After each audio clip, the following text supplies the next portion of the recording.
Nurla da olsun. Hiç bu şan büyük içi bilmedi. Hiç süteyim geçti. Əjdər bala, utanmırsan.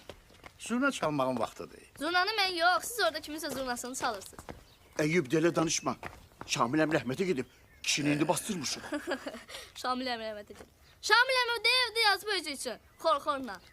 Şamil əmi rəhmətə gedib. Ay uşaq, ağzına gələni boş-boş danışma. Ada kırışma.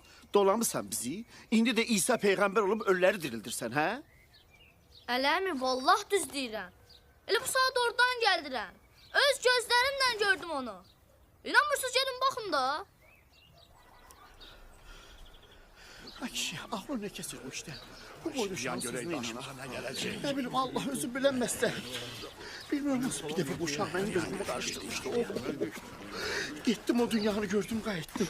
Seher yediği bilmirdim, eşek bile bilmirdim. Bütün eylakım esirdi.